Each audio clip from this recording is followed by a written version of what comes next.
today.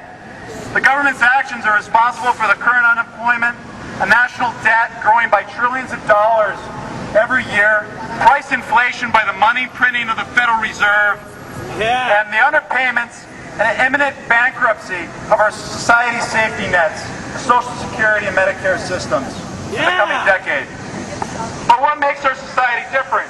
Our natural rights to privacy from warrantless search and seizure is protected by the Fourth Amendment to the Constitution of the United States. Let me read it to you. This is still the supreme law of the land. Quote, the right of the people to be secure in their persons, houses, papers, and effects against unreasonable searches and seizures shall not be violated.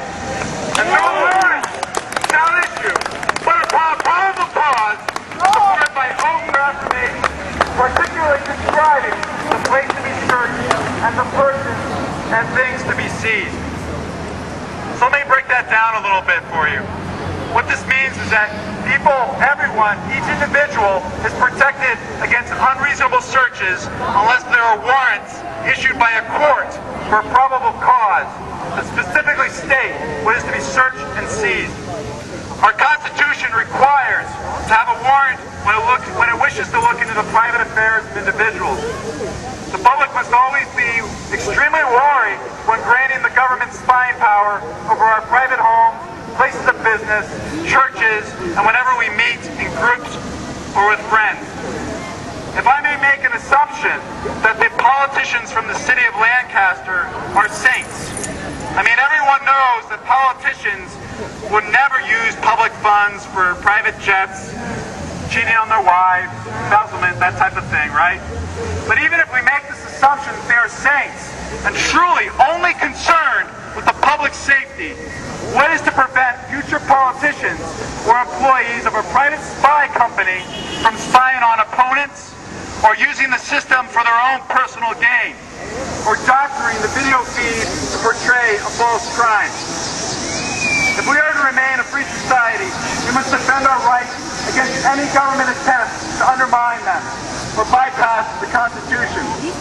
The possibility of uncovering personal wrongdoings never serves as justification for the government to spy on your every move.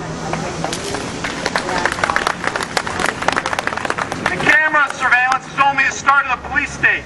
Let me quickly list a few violations of our health, financial, and personal privacy. These are all facts, and you can check them at my website, Towne for Congress, Towne, tomorrow, and I suggest you do so because you should never take anyone's words for granted. With the passing of the Patriot Act after 9/11, any financial transaction over $10,000 is reported to the Financial Crimes Enforcement Network, a sub-branch of the Treasury Department, as possible criminal or terrorist activity. Section 6050 of H.R. 3221, passed in 2008, authorizes the IRS to view every single credit card transaction made by every single individual in the United States without a warrant or informing the individual. In 2008, Republican President George Bush signed into law H.R. 6304. Title 8, Section 801 of this bill gives private companies legal immunity to commit warrantless wiretapping on any phone or any email communication from any American citizen. As a result, everyone is a criminal suspect without probable cause or warrant issued by a court of law. In February of 2009, Democrat President Barack Obama signed into law H.R. 1, otherwise known as the Obama Stimulus Plan. Subtitle A, Section 3001, commits the federal government to keeping full electronic medical records of each individual by 2014, where it may be accessed from any government computer terminal of many federal departments, including the FDIC, which insures bank deposits. Wow. Do you want your private health history information on a bad heart, psychological records, medical records, viewable to any government bureaucrat? This is a massive violation of personal privacy. What we need these days is more government transparency and revoke the violations of privacy I just mentioned. It should be obvious to each and every person here today that only a vigilant population can protect and demand this of their government. These cameras, they must come down, and one day they will be taken down. Yeah! It is only a question of which tools are used.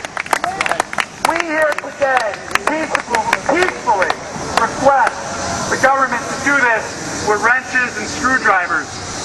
But make no mistake, one day the cameras will come down. If today's generation of adults do not undertake the burden of taking them down, I am confident that one day, someday, in the future, the children who grew up under these all-seeing eyes will tire of them. And you know what tool they'll use? Baseball If they bat. still have guns, they'll use them, and they'll use sledgehammers. And you know what? I won't blame them one little bit. Yeah! As Thomas Paine once said, if there must be trouble, let it be in my day, that my child may have peace. Thank you. Yeah!